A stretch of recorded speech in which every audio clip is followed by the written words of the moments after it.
Let's pray. Father God, thank you so much for today. Thank you for these students.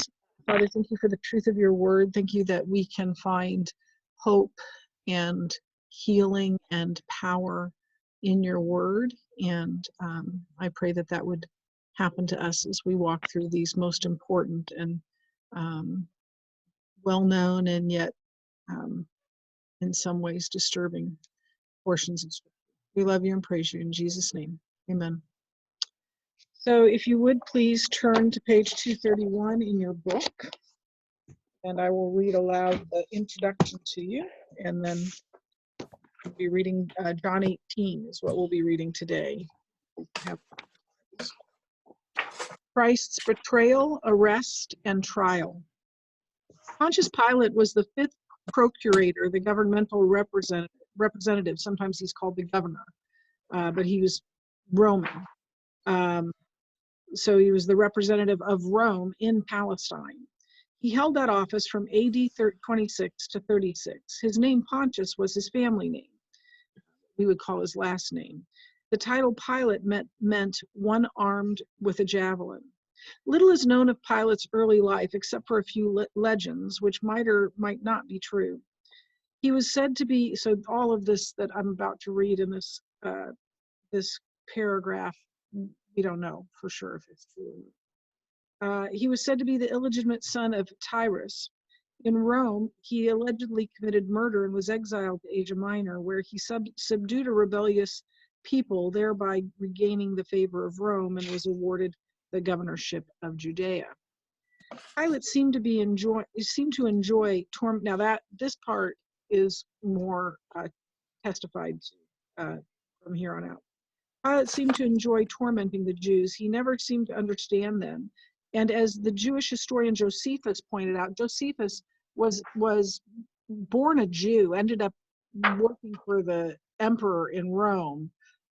So he is an ancient historian that lived shortly after these events took place. He was born not long after these events took place. So the ancient historian Josephus pointed out he offended them by bringing idolatrous Roman standards into the city of Jerusalem. Another time, he hung shields inscribed with the names of the Roman gods on the temple itself.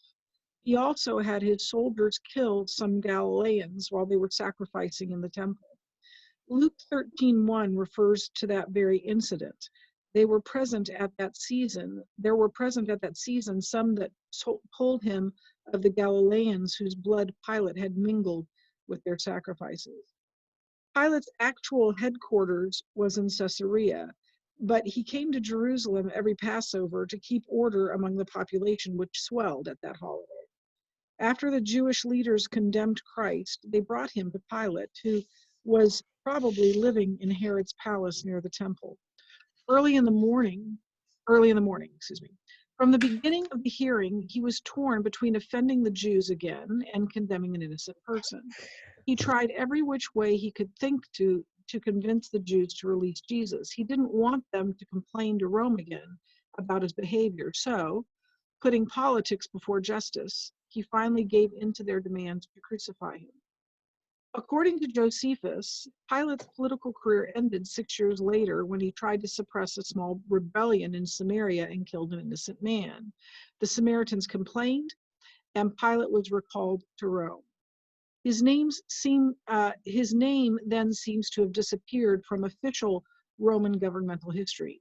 The historian Eusebius, who was an ancient historian but lived was born more than 100 years after Christ died, says, however, that soon afterward, wearied with misfortune, Pilate took his own life. One tradition says that he committed suicide in Vienna, whereas another legend says that he was banished to a mountain now known as Mount Pilatus on Lake Lucerne in Switzerland. There he allegedly plunged into the lake and to his death from the precipice, from the top of the mountain.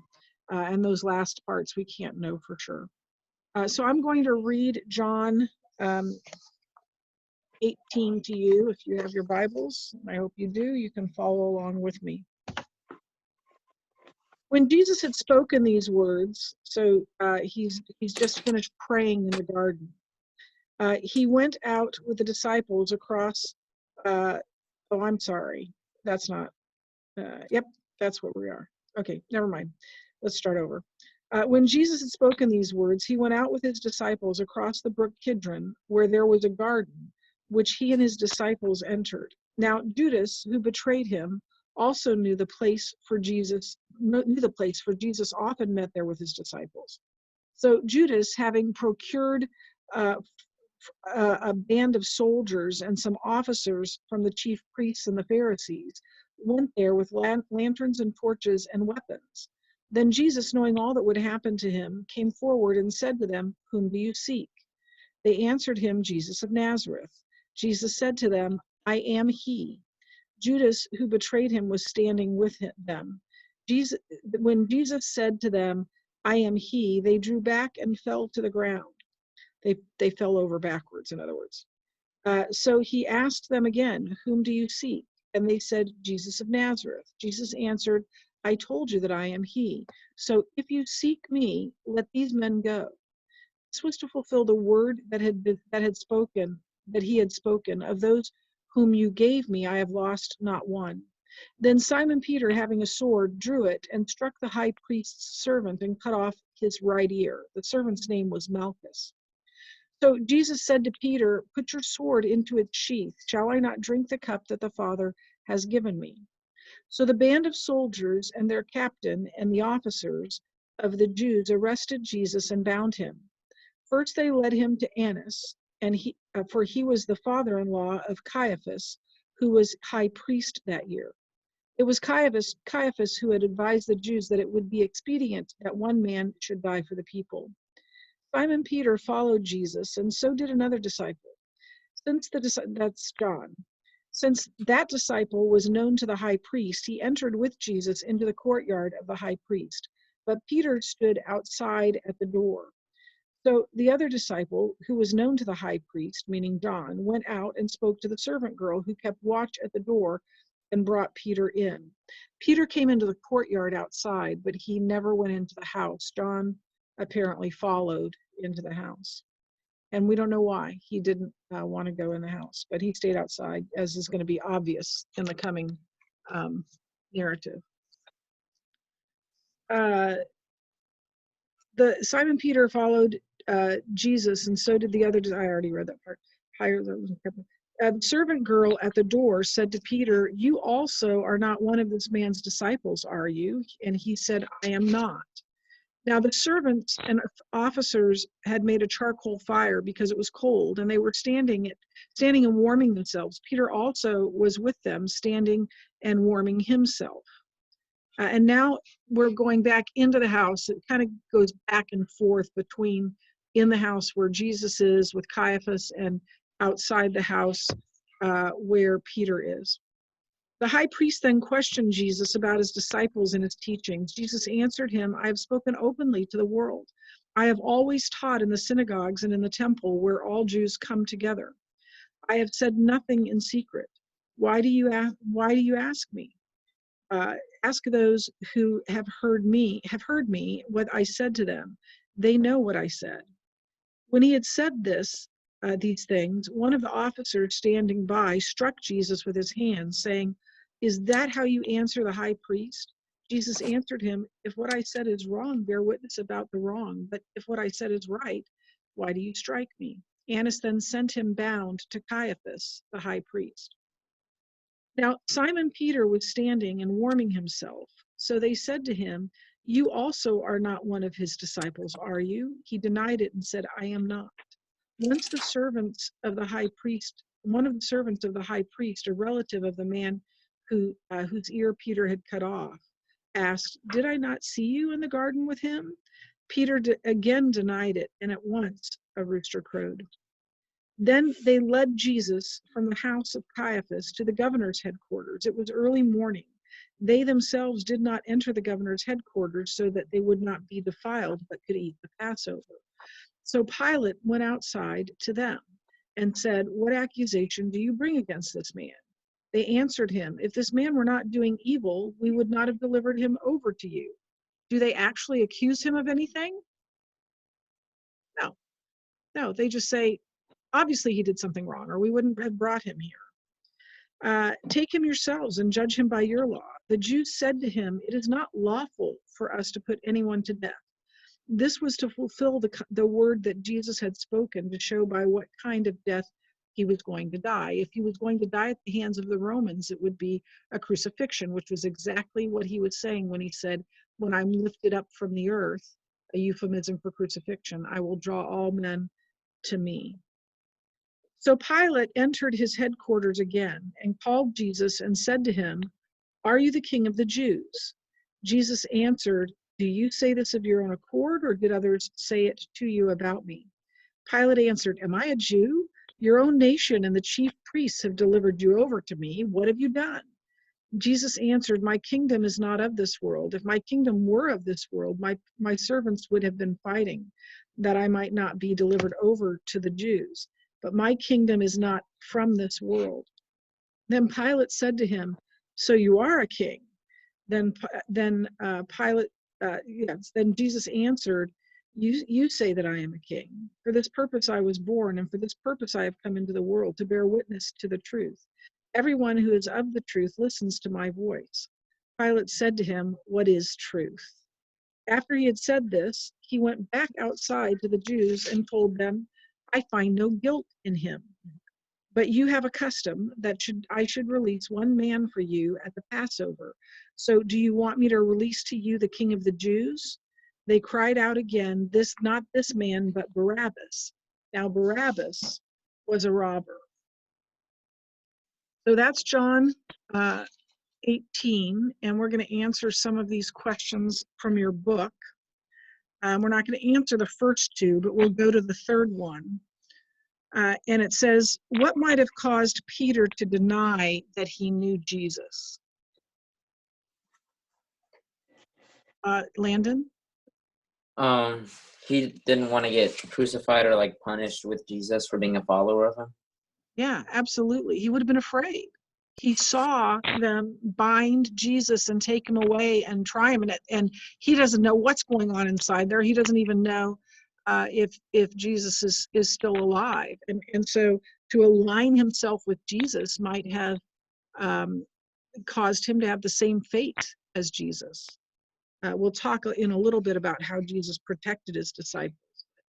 Yeah, I think he absolutely was afraid. So we'll skip that next question and we'll ask this one.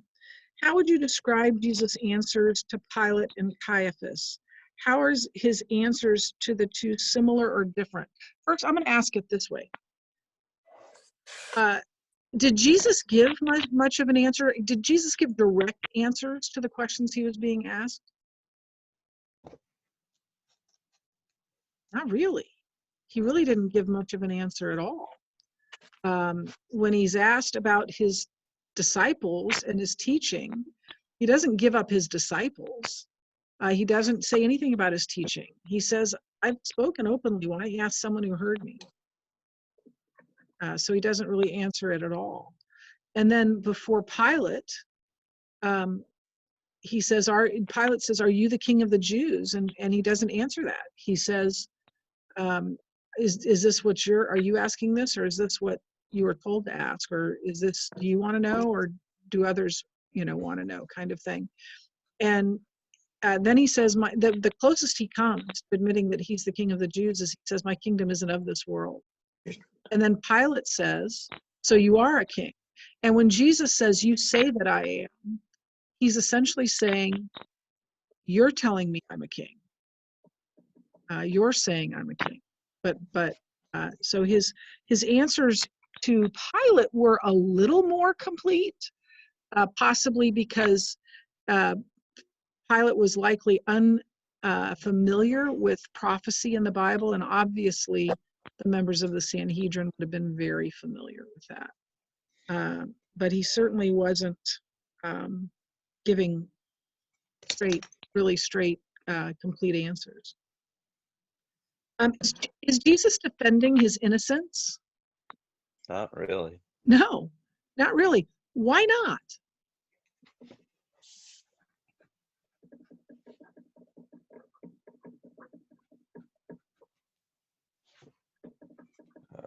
Because he knows what has to happen, like what's going to happen. Yeah, absolutely. I mean, if it were you or me in front of a court and we're innocent, we'd be going, no, no, no, I'm innocent. Trust me, I'm innocent. And we'd be given all the facts that would corroborate our innocence. But Jesus doesn't want to be acquitted. Jesus knows that he can't be acquitted. Jesus knows what the Father's plan is for him, and it is not to be acquitted. So in Isaiah, it says, like a lamb before the slaughter, he was silent. He was silent on trying to defend himself. He said no words in defense of himself because he knew that this is what had to happen.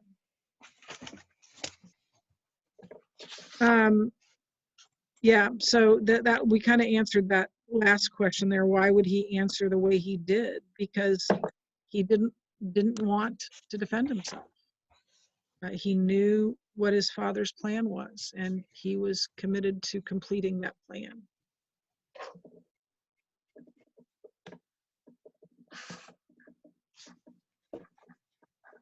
Okay, any questions on that?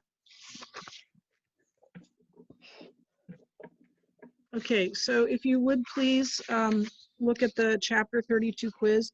I'll tell you a couple things while you're figuring that out. The lectures for chapters 32 and 33 are on YouTube.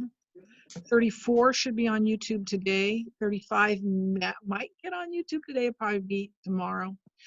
Those are not required. None of you'll know everything. You'll have access to everything you need to know with the scripture. You want to know what the scripture says in these chapters that we're studying. Your book and your student work and the quizzes will give you all the information you need. But if you'd like to listen, and I do bring in some extra stuff, particularly in the resurrection story. And if you'd like to watch them just for your own benefit, you may feel free to do that. It's not required and it's not necessary. However, I will give you extra credit if you watch them beyond. So let's look at this quiz. The first question is, and my wording might be slightly different from what's here, but because I changed the wording when I typed it into Teams, but it didn't take. So the first question is, Jesus surrendered himself voluntarily to the group that came to arrest him. Is that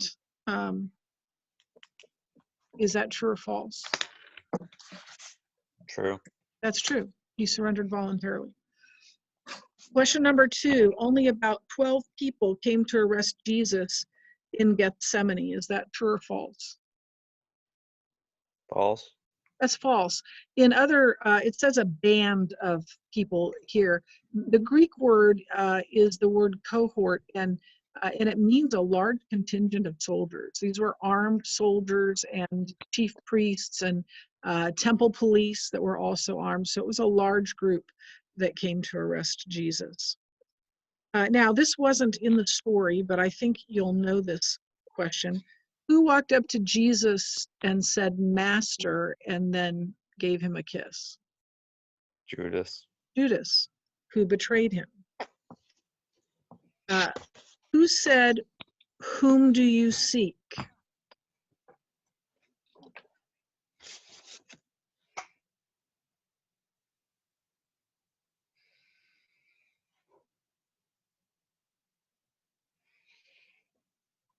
Jesus. Jesus said, "Whom do you seek?" He says to the people that come to arrest him, "Whom do you seek? Who are you looking for?" Whom are you, or whom are you looking? Let's do the grammar correctly, please. For whom are you looking? And of course, they're looking for Jesus. Who struck the high priest's servant with a sword? Peter. Peter did.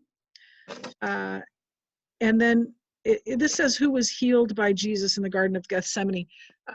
whose ear was put back on after Peter lopped it off? What was that guy's name? Landon? Malchus. Malchus, yeah. You know what, that statement in John 18, where it says that Peter grabbed his sword and lopped off his ear, and then it says in parentheses, the servant's name was Malchus. That is an earmark of a firsthand eyewitness account.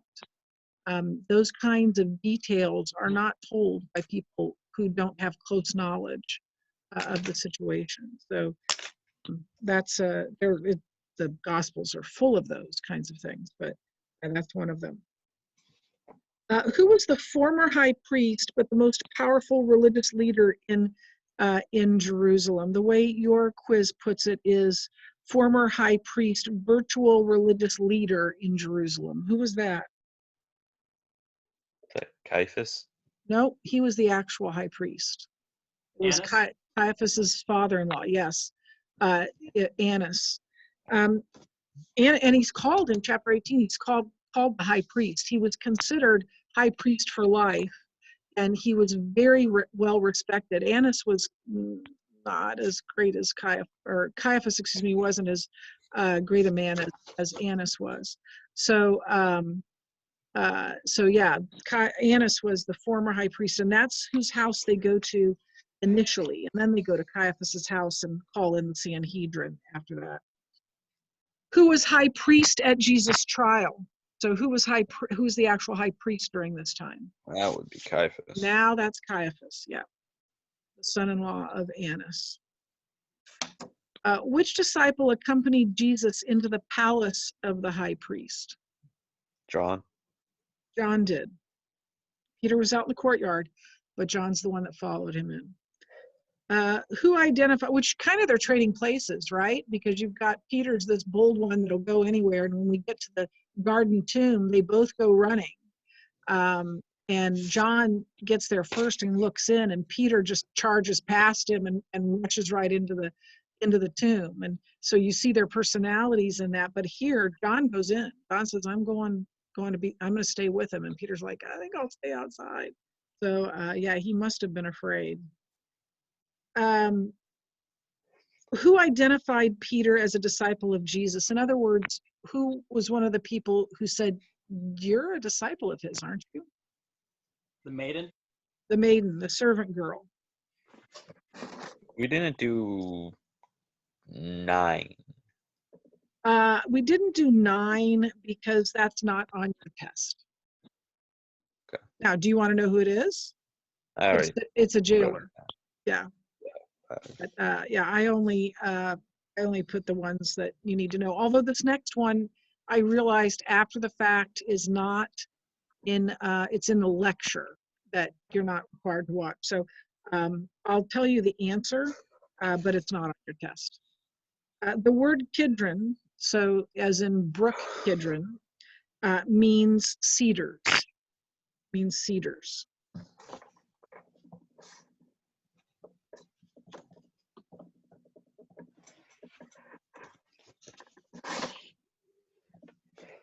And then if you want to know 13, the evidence that the conspirators gave against Jesus was false witnesses. And you will need to know something about false witnesses. In fact, you'll need to know something about the illegalities of Jesus' trial, which I didn't mention to the other class. I'll need to do that.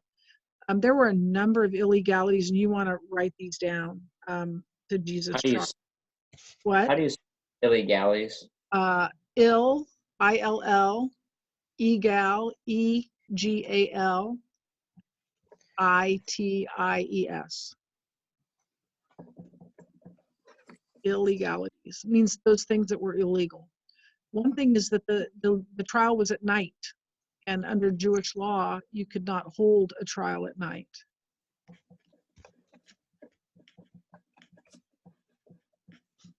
And I may talk more about this in the next chapter as well. But the second one is that, so let's just leave it there for now, because the others happen after this. So the trial was at night, and that was illegal according to Jewish law.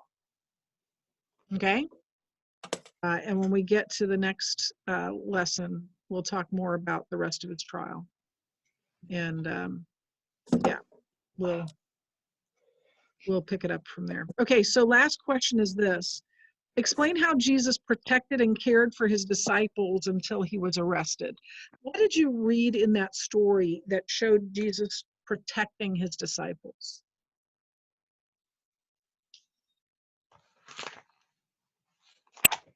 Let me ask a more specific question. How did he protect Peter?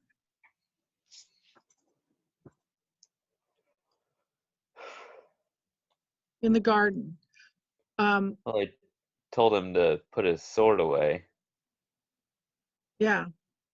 What do you think would have happened to Peter if Jesus wouldn't have healed Malchus and wouldn't have rebuked Peter? He would have been killed on sight. Yeah, he would have at least been arrested and possibly killed. But because Jesus quickly rebuked Peter, saying, don't do that, and healed Malchus, that protected Peter.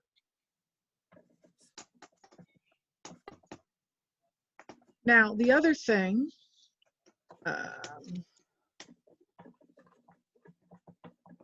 so he says in verse 8, Jesus answered, I told you that I am he. So if you seek me, let these men go.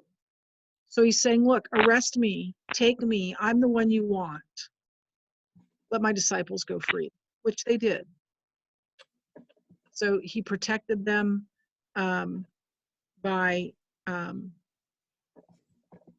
asking the soldiers to let his disciples go, and by he protected Peter from punishment, perhaps death, by rebuking Peter and healing Malchus's ear.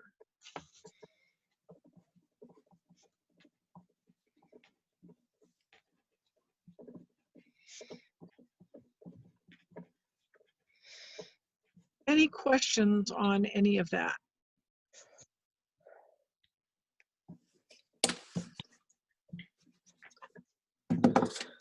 So we will do chapter 33 tomorrow. We will do chapter 34 on Friday. We will do chapter 35 on Monday. You will have Tuesday off to study for your test. And you should have your study guides by now. And you should have at that point everything you need. If you don't, if there's something you can't find, please call, text, or email me. I will stay close to my devices to make sure I can answer questions. Yes, Landon. So those questions that we didn't answer in the student work, would you like us to answer them or just don't worry about them? No, you don't have to worry about them. Okay. We're good to go on this chapter. Yes, Davis. I remember my question. I assume we're not doing a teaser quiz before the test. We're not. I'm supposed to keep lessons to half an hour. And so I decided rather than doing a teaser quiz Tuesday, that you would benefit more from spending that time studying and then asking me any questions via email or text or phone, any questions that you have. And that way I'm not taking up another half hour time with a teaser quiz. I would have liked to have had more time to complete this, but it just wasn't available. Landon, did you have a question? Oh, yeah. So I looked throughout the homework stuff and it never said to like write out the Bible, just to recite it every day. Oh, really? Okay. Yeah. I thought I put it in there a time or two. I think it would be helpful for you for at some point in the next week, because your final in Bible is literally a week from today. Yikes. To write out John 1 through 18, because that's going to be the lion's share. That's going to be, gosh, what did I have? 70 of 110 points. The final is 110 points, and 70 of those points is John 1 through 18. So, yeah, you want to be prepared. Okay. Any So other questions? Oh, go ahead. You just want us to write it out like once then? Yeah, I mean, you can write, you're allowed to write it out every day if you want to, but I think it's particularly helpful to write it out. So maybe on Monday or sometime around there, write it out. So I know that takes a while. So you have it fresh in your mind. Ben, do you have a question or are you just clapping for me because I'm so wonderful? I had a question. Okay. I was wondering if you still want us to turn the quizzes in or not. No, there's no need to turn quizzes in. I just gave you all the answers and yeah, I won't be grading them. Any other questions? Okay. It's good to see your faces. It's good to hear at least some of your voices. And I look forward to seeing you tomorrow and Friday and Monday. Okay? Take care. Bye-bye. Have a good day, Ms. Cusack. You too.